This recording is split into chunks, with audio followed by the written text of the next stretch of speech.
Welcome back to our series on Plato's Republic. In this episode, we will discuss Book 9, which covers the tyrant.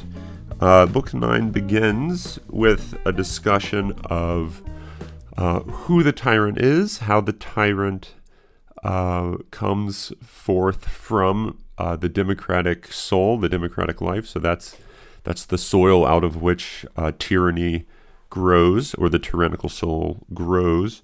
And so I think it's significant to see the transition between what Plato refers to as the democratic soul and how that paves the way for the tyrannical soul. And we discussed this a bit in Book 8 when we discussed the democrat.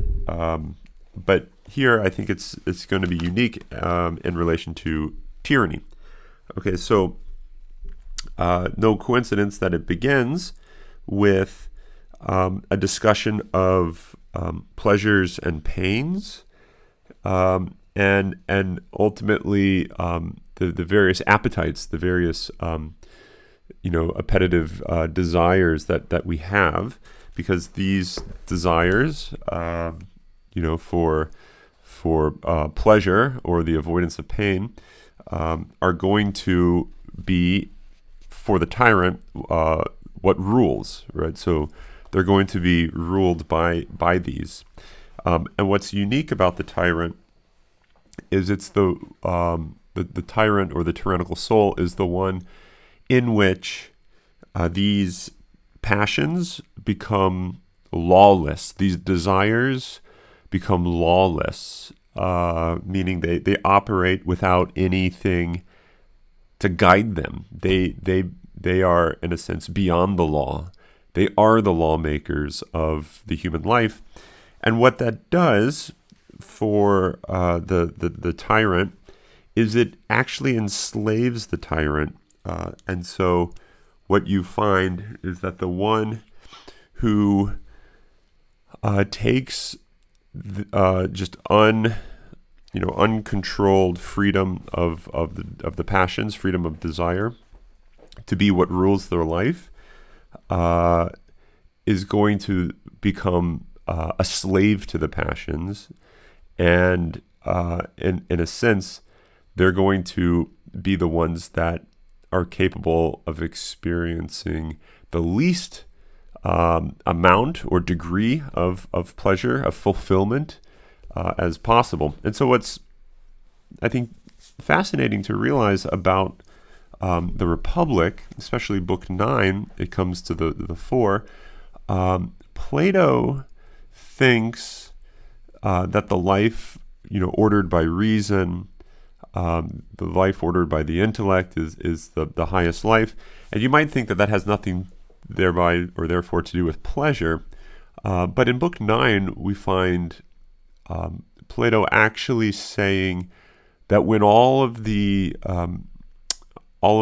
parts are properly ordered, all of the intellect's doing what the intellect ought to be doing, and the will's doing what the will ought to be doing, and the passions are doing what the passions ought to be doing, each experiences the most amount of pleasure that it, in its kind, can experience. And so there's a type of, I don't want to say it's hedonism, because it's not exactly pleasure as such, which is the primary value. But it is the case that the well-ordered, the well-governed life is going to be the most pleasurable life as well. And so there's a way to think about the relationship of pleasure to virtue, such that the virtuous life is the most enjoyable life. But what comes out throughout this discussion in Book 9 is there's different types of pleasure, and we all know this to varying degrees, that there are different types of pleasure. The difficulty is that if you don't have a lot of experience in certain, let's call them higher pleasures, that's going to be difficult for you to understand what Plato's really up to. Now, hopefully, most of us do have experience in these to some degree. Some of us might have more experience with these higher pleasures, but what I mean is the type of fulfillment or enjoyment of I don't know, let's say contemplation. There's a type of a peace, a type of desire of sort of conforming oneself to God's will, such that even painful things that occur can be endured with a type of pleasure. It's a paradoxical thing to say that the experience of pain can be such that it is coupled with an experience of pleasure once it's understood within a broader narrative or within a broader logos. And that, I think, is what Plato is up to. The individual who is incapable of that broader experience, which is going to come through a type of understanding, if that's not experienced or if that's not possible for one, then they'll simply experience pain as evil, as bad, and therefore they're going to think the best thing that can come from this is just the opposite, as Plato puts it, the cessation of this pain. That's what they're looking for, and what I think he's trying to show is that there's just a different type of pleasure, a different type of pain that completely surpasses this.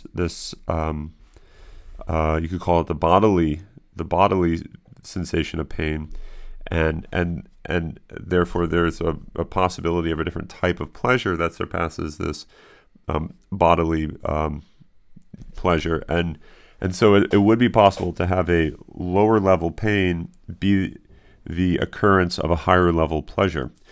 Any form of physical training is an instance of this, where you're doing hill sprints and you're feeling very uncomfortable, right? You get your heart rate up on purpose to get very exhausted, tired. Your body is saying, "This is horrible.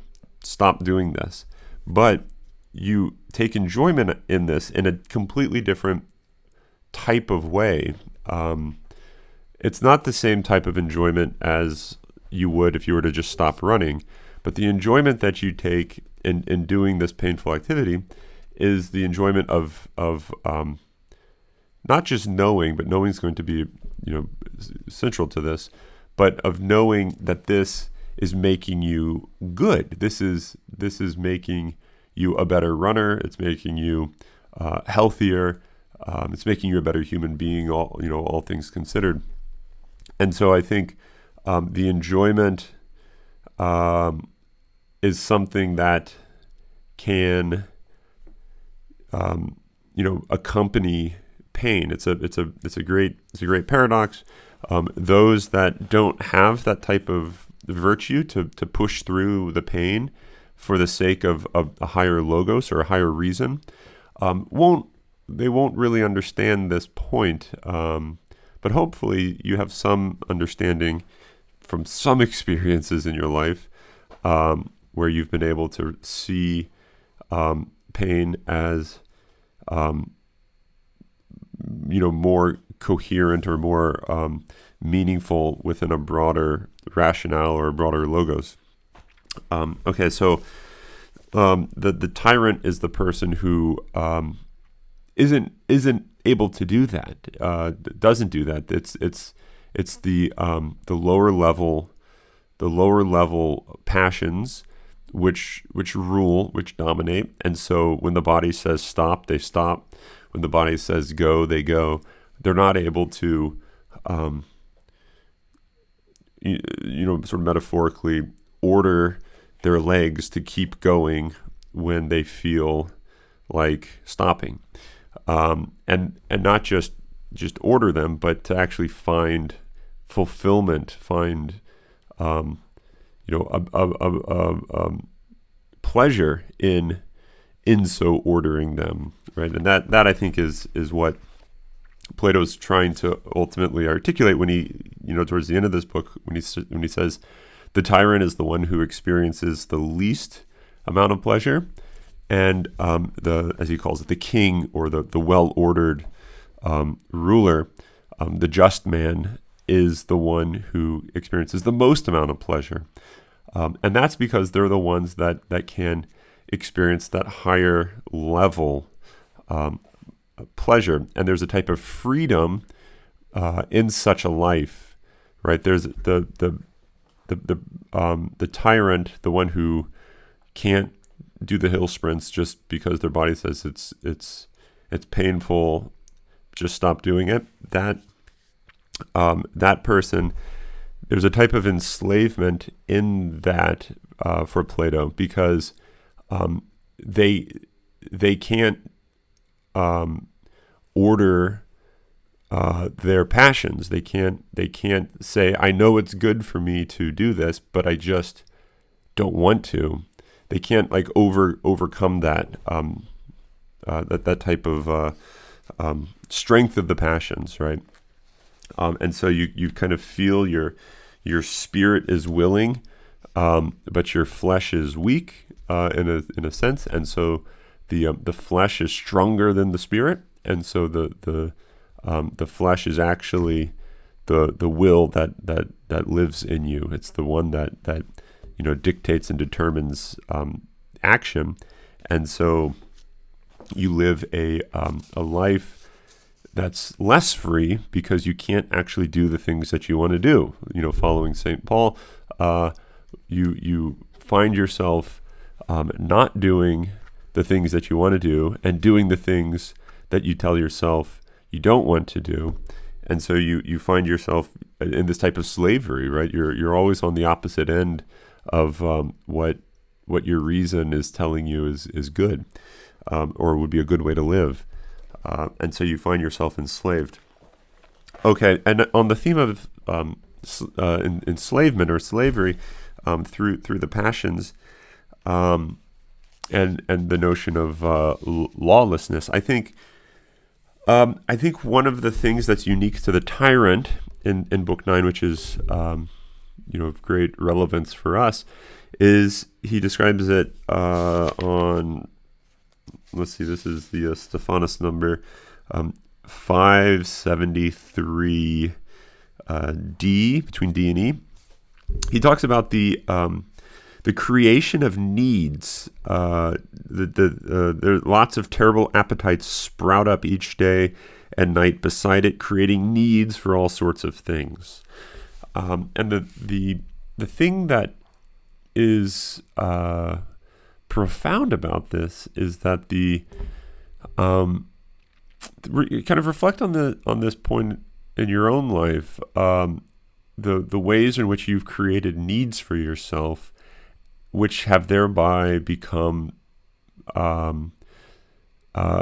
something that enslaves you, and you kind of wish you could go back and say, I don't want this to be a need anymore. I don't want to feel that I have to whatever, right? You wish you could go back and undo that so that this was never a part of your life in the first place.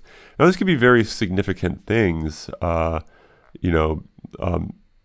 drugs or whatnot, but it could even be, much more, mundane, in some sense lesser, but I think it's perhaps even more pervasive in most of our lives than we realize. But I mean, a standard example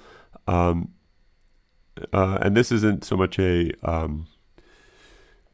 condemnation as just an opportunity for you to reflect on what is a created need in your life, which thereby becomes something that doubles back and then enslaves you. I think a standard example would be something like technology, specifically. Like probably the standard one now would be like the phone, the cell phone, where it seems like it's going to, open up your life, make a lot about your life better. Communication is going to be easier. It's going to be more regular. You're going to feel more connected. Right? You're not going to have as many perhaps stresses in life, because now when you go somewhere, you can always, look up directions or, contact this person so you won't be stranded on the highway. All these things that people older than 35, 40 years old have had at some point in their early life. But these are not, stresses that anyone really has, because you have this technology. Now, one of the things that this technology then can do is it can create a need, or there's an attachment that's created such that now you can't drive a car without a phone, or you can't go to the store without a phone, and it could even get to the point where it's not just about going places and having GPS or communication, but it's the practice of certain social media becomes a created need, so that you feel the need. You have to check what's going on Facebook, or you have to check what's going on Twitter, because you feel like you're missing out. There's this desire or this need that you have, because you've embedded yourself within that domain. It's almost like you now are wedded to it, and you can't remove yourself from it. You can't step out of that. Just as some of us think you can't step out of real life, you have obligations, you have duties to people around you. You can't just, check out. In social media, for some people, there's something similar, even if it's not as explicitly sort of recognized. There's a type of enslavement, or at least the potential for enslavement, that comes through this created need. And so you almost feel this anxiety that you have to continually stay up to date. And that's a type of, I think that's related to what Plato's saying with the passions and creating these needs, which ultimately, are difficult to control. And so, for any of the passions that Plato has in mind, or even if it's not in Plato's mind, for any passion there is a corresponding addiction, and so what that ultimately is it's this loss or lawlessness, which that passion operates by, so that you tell yourself, okay, I'm only going to check my email 2 times a day, but your reason isn't stronger than that desire to check your email, and so that law has no control or no power over you, and so you find yourself checking your email 60 times a day. It might not be email, it might be text messages or Twitter or whatever. But you tell yourself, no, this is getting out of hand. I've got to control this. But saying it isn't going to give you freedom from it, because of the fact that it within your soul operates in a lawless manner, which is to say it becomes a tyrant in your life. And so this is, a kind of a minor iteration of what I think Plato is trying to articulate. And so that experience that you've had of not being free of something, even if it's something so minor as like picking up your phone and checking to see what's going on, I'm sure at some point every person that owns a phone has thought, I think I probably use this a little bit too much. And so they've tried to come up with a way of regulating that, and they've experienced the complete and utter failure of following through with their proposed program of regulation. And so they've experienced what it is to be enslaved to something internal, right? They feel that they have lost control, and so what they do, what I do, what you've probably done, what everyone's probably done, is you go and you look for some other way of regulating this, which is external to your life, not internal. And so this can be in the form of some sort of program, some mode on your phone that, every 3 hours your phone goes on airplane mode or whatever, and so that you can't, check text messages and whatever it is, right? So some sort of external mediation that steps in and tries to rule your life for you, tries to order your life for you because you've recognized, I've lost control of this. But the thing to note about all of this external mediation, whether it's, various usage applications on your phone, filtering applications on your computer or whatever it is, that's all an external fix. They're perhaps good first steps, but that's never going to make you free of the passion that you've realized you've lost control of, because the problem is not an external problem. The problem is an internal problem.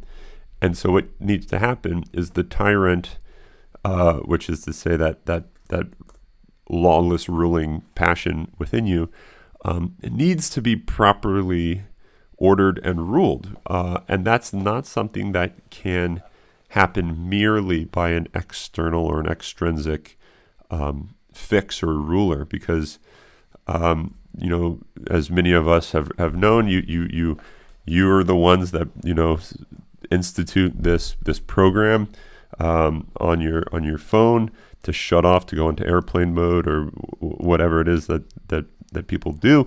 I don't have a cell phone, so I don't exactly know how these work, but there are the programs on computers that are like, work mode, and so email and everything shut off so you can like focus on just Microsoft Word or whatever, so you don't get distracted. But all of those things are things that you institute, and so if I really wanted to, I could just turn those off right now, or find a way to turn them off, or find a way to sort of circumnavigate all that. And many times people do, and so then it becomes once again just a good try, but the tyrant will always prevail. And so the only thing that can beat the tyrant is an internal change, an internal ordering. I believe there's something in C.S. Lewis's Great Divorce about this. It's been years since I've read this, so I can't remember, but just speaking now, I want to say there's something in Lewis's Great Divorce about this, but I can't remember. So if anyone remembers, please email me and let me know, because I can't remember where this is in there. But the internal disorder can't be fixed extrinsically. The extrinsic, or the external, is secondary to the internal. It doesn't mean it's like less important. It's just what the external ultimately is it's the fruit, or the it's the flower of the internal order. You can sort of tinker with like the external, which might aid an internal change, and sometimes it does, right? So think about if you're a parent and you have children who have really bad tempers, you can try to help them get better control of their tempers by disciplining them, because you hit your sister, you don't get dessert, or you don't get any brown sugar in your oatmeal this morning because you were fighting during bedtime. That type of discipline is an external attempt to bring about an internal change or ordering in the child, and it can happen, but it's also possible that it doesn't happen. It's not like discipline is just perfectly, flawless magic, that if you implement this discipline plan, then your children will be virtuous people. Somehow the child has to internalize the discipline, what discipline ultimately is. It's an attempt to order that individual's life properly, and if discipline gets internalized, then it's successful. But it's not always the case that happens, and so it's kind of a mystery why sometimes it does and sometimes it doesn't, or how long it takes. I think a lot has to do with the way that it's done, but the point at hand, going back to Plato, the point at hand is you can't free yourself. You can't make yourself free by external means. Freedom always originates internal, and therefore the tyrant is the one who can never be free unless they free themselves of their own slavery.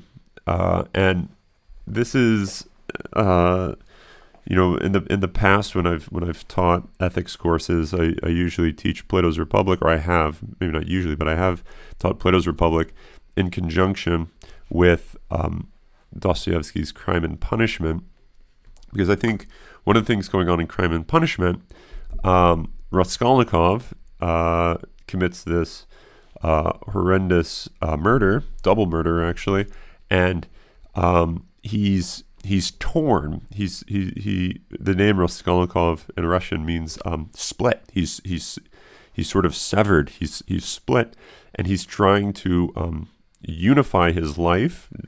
This might sound familiar with the notion of justice in Plato. He's trying to unify his life. He's living almost these two lives. There's this life inside of him, and there's this life outside of him, and he's incredibly unhappy. If you ever want to see an image of someone who is very psychologically torn, crushed, such that it's a very unpleasant life.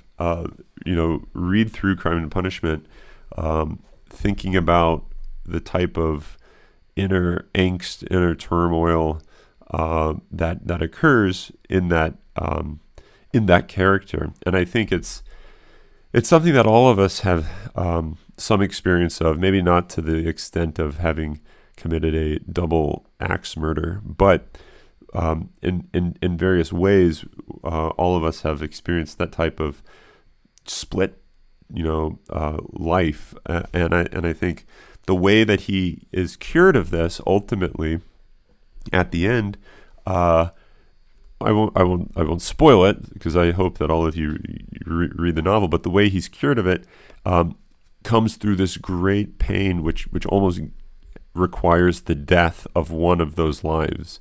If you're living two lives, the only way to be free of this division is by one of those lives dying, which means it's going to be a very painful experience a painful process. But freedom will come. But the question is which of those two is going to be the one that dies? Which of the two lives is going to be the one that goes? Right? And this is unfortunately, presented in cartoons as the two angels on your shoulder, and which way are you going to go type of thing. That's a stupid image. I would much rather have you in your head think about the image of Raskolnikov rather than the two angels on your shoulders. But it's a similar principle. One of those angels is going to have to die. One of the parts of your soul is going to have to be completely crushed. And the great mystery is which one is it, and how does that come about? In Crime and Punishment, we find ultimately that Raskolnikov is incapable of freeing himself, and so someone else who is innocent has to bear his cross, bear his burden, and that plays a sanctifying role in redeeming him, in helping him participate in the death of Christ, the death of an innocent sufferer on his behalf. So I don't want to go into too much about Crime and Punishment, because this is about Plato's Republic, but there's a lot of similarities. I would say Crime and Punishment is like the Christian Russian Orthodox retelling of Plato's Republic. It's a very beautiful novel, disturbing in pages, but that's partly the human life too. Disturbing in many aspects, but also very beautiful in the whole picture of redemption. So the tyrannical nature is something that I think all of us have had some experience of, because none of us are truly just individuals. We all have had a taste or a share in tyranny, and the effects of tyranny, I think, are numerous. I'll just mention one that's brought up throughout the course of this book, is that the tyrannical nature, as Plato puts it on 576a, the tyrannical nature they live their entire lives without ever being friends with anyone, always masters to one man or slaves to another, but never getting a taste of freedom or true friendship. So the tyrant can never experience what it means to be a friend, and that's because they see and experience everything as either about me taking it or domineering it, or it becomes basically an object that I possess, that I own, or I am merely an object of their possession that they own. So either I'm a master of someone, or I'm a slave of someone. I'm either someone's superior, or I'm someone's inferior. Or perhaps we're fighting with each other to see who's going to be the superior and who's going to be the inferior. And so I think what Plato's trying to articulate is there's something completely new, completely foreign to the unjust man, and that's friendship, which is a type of equality that comes through submitting your will to another, giving yourself over to another, and that's not really the same as slavery, because slavery is about the master, the stronger, actively submitting another, sort of against their will. And so the concept of a a free act of handing oneself over to another is a very foreign concept. Just as we saw with the distinction between the philosopher and the sophist, the act of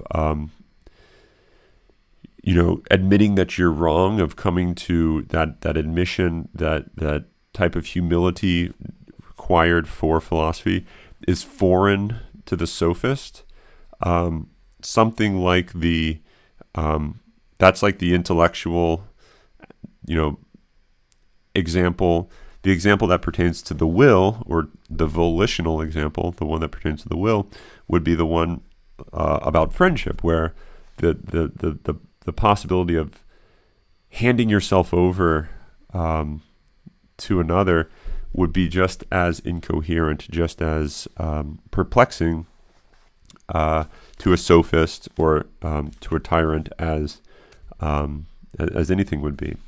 And so the thing that prevents the tyrant from being able to have friends in the true sense, that is, without merely seeing a friend as a slave, or as an object, or as a tool for my use, what prevents them from having friends is the fact that the tyrant cannot submit to anything. The tyrant refuses to submit to anything, and that's because they, as we said at the very beginning, they live lawlessly. There is no law by which they, or in which they operate, because if they were to operate under a law, then they would have to, recognize that they are ultimately submitting to that law, and therefore one step further to whatever is the source or the authority of that law, the origin of the normativity of that law. But that's precisely what the tyrant refuses to do, and has forced their own lives in such a way that they become incapable of submitting to a law. Going back to our example of, okay, for Lent, I'm not going to, do X, Y, or Z. And, on Ash Wednesday +1, you find yourself doing X, Y, and Z. And that's because of the fact that your passions aren't good citizens. They don't follow the speed limit when no one's looking. They're very bad rule followers if your soul's not in good order, and most of our souls are not in good order, and so we think, okay, things will go well because I have this great law in place, or this great plan of legislation on how my life's going to go, and then you tell your passions, okay, do this, and then of course it doesn't happen. Once again, this is all just like metaphorical description of these different parts of the soul as like people. But that's the image that Plato uses. So I don't want you to think that I actually think that the passions are these things that the intellect talks to and then they talk back. It's not like these are all separate. There's just one human being, that all of these are different aspects that kind of intermingle into the singularity of the human life. But the thing about the tyrannical soul is that it doesn't abide by law, and so law isn't going to be capable of ordering it. What would have to happen is it has to come ultimately to be in a certain sense crushed. Which is why at one point Plato talks about, for the tyrant, or for the unjust person, which ultimately is to say the one on the road to living a tyrannical life, the unjust person, it would be better if they were caught in their injustice, right? It's better for the unjust person to be caught, to not get away with their injustice, because to be caught, which would be a way of saying they're crushed. There's a rebellion that overpowers the tyrant and throws the tyrant down. That is going to be the first step in ordering properly, right? And so there's a legislation won't get rid of tyranny, right? Because the tyrant doesn't operate by legislation, right? If the tyrant issues legislation, it's just going to be the strong arm of the tyrant, right? So law, if it's the law of a tyrannical soul or a tyrannical state, law will always be at the service of injustice. Even if it's under the guise of justice, it could have sort of the contours of justice, but if it's ultimately issued to proffer an unjust life, then it ultimately serves injustice, which is to say this slavery. Okay, and so the person that lives this life, as we've discussed at the beginning of this episode, the person that lives the tyrannical life at first thinks it's going to be pleasant, but then they find themselves enslaved, and it ultimately becomes a type of pain. There's a pain that accompanies the tyrannical life, and for those that have really experienced firsthand injustice actively, maybe not necessarily passively, but actively, there's something painful psychologically, painful internally with the bearing of that, the weightiness of that, the holding on to that act, and having to kind of continue living life with that. And it's an open question. This, I think, is what crime and punishment is about. It's an open question whether or not one can do an action like commit a murder and not have it crush them. Is the weight of sin death? Right, I think is the question of crime and punishment. Can you commit sin and still live a happy life? But not just like, minor sins like, there was a can of Coke on your friend's desk and you took it and you drank it. But real weighty sins. And what crime and punishment, I think, is trying to reflect on is it possible for a human being to commit a murder in just complete cold blood? Say in insanity. Now this might be bordering on incoherency, but I think this is what Dostoevsky's trying to investigate.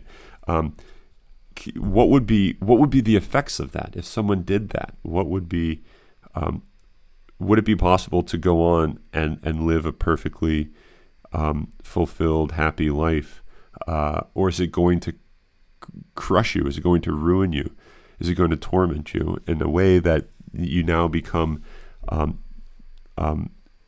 living? You become a living hell, right? Is it the case that doing this action isn't going to make you, as the saying goes, go to hell later, but is it going to be such that it makes you live in hell now? And I think what Dostoevsky's trying to propose is what sin ultimately is it's the living out of hell in the moment.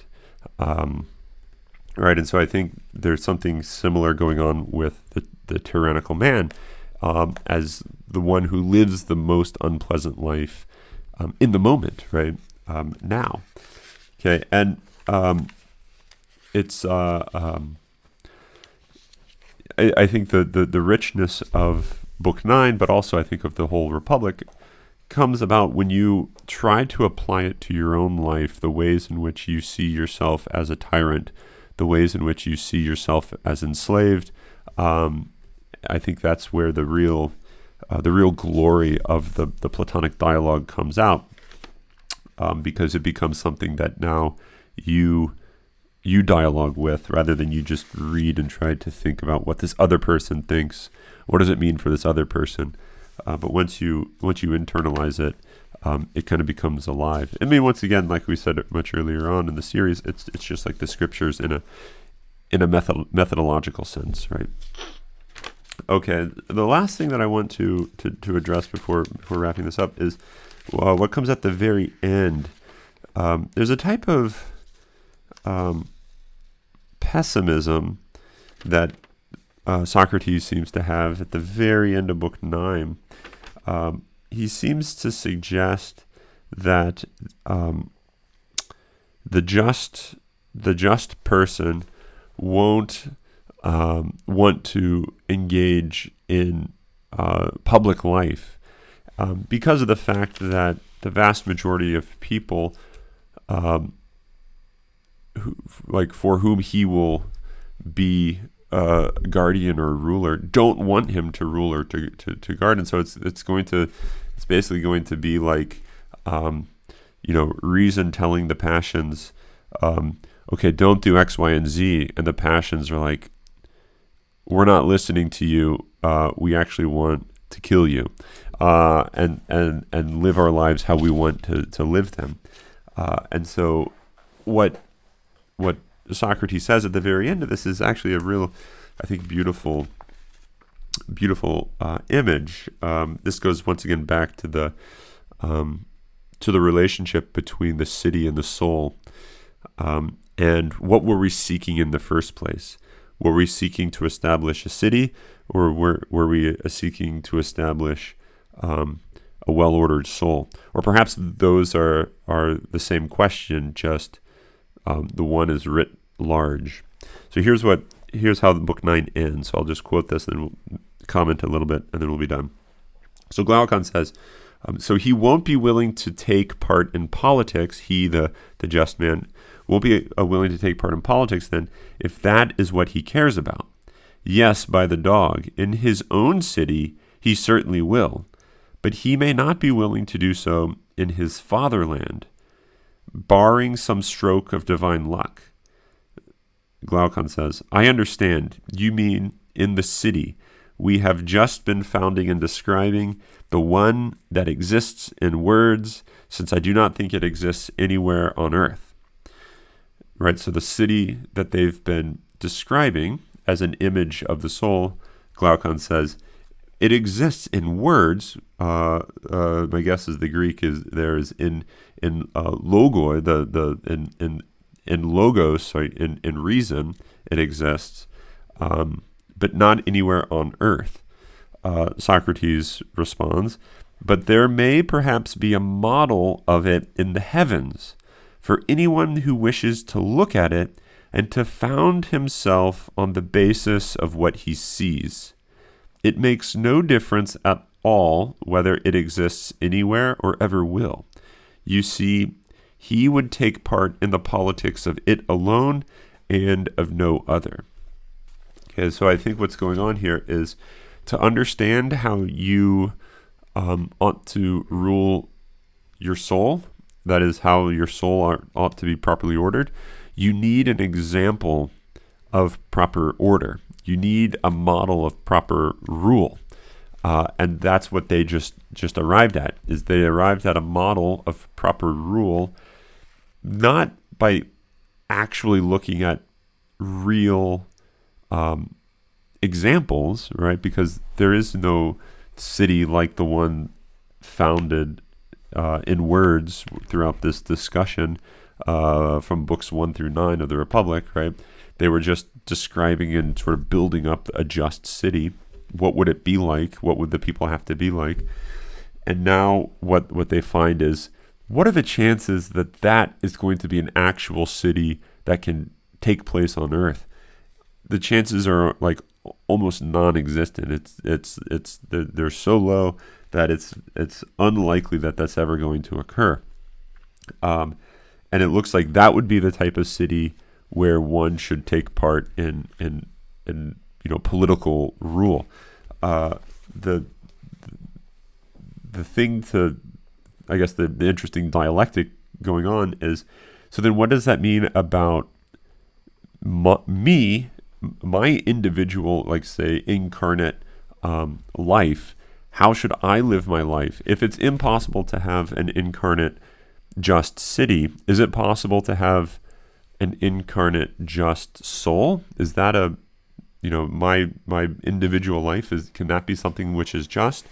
And what Socrates seems to be suggesting is, yes, to a certain extent, he would have to look, or I would have to look, to the perfect model of justice, even if that doesn't exist anywhere here. So you kind of look, as he says metaphorically, to the heavens for the model of justice by which to found the rule of your soul. And I think which he thinks is seemingly possible. And so I think what the implication of this is that you, through virtue, through proper living, through justice, you can make your life like the model in the heavens, which is to say, through proper, politics of the soul, the ruling of the soul, your life becomes more divine, more heavenly, as it were, in this last paragraph, right? So the act of ethics, or the ethical project or endeavor for Plato, seems to ultimately be pushing towards making your life like the model in the heavens, which is to make it a better and a better and a better icon of, or an image of, a participant of that heavenly reality.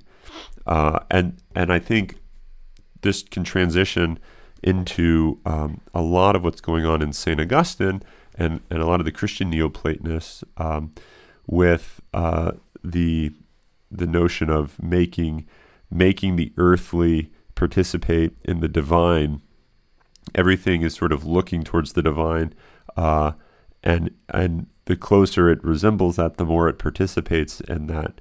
And so there's a sense in which the kingdom of heaven can exist on earth through the well-ordered life. But ultimately, in Christianity, this comes about ultimately through the church, which is a type of state in a way, but it's also very, very different from a typical or normal state or city. And so, if you're looking for kind of more on the church as a polis in the Platonic sense, you should read The City of God by St. Augustine, because I believe it dovetails with a lot of these questions. And so with that, we'll end Book 9, and we'll pick up with our last book, Book 10, in the next episode.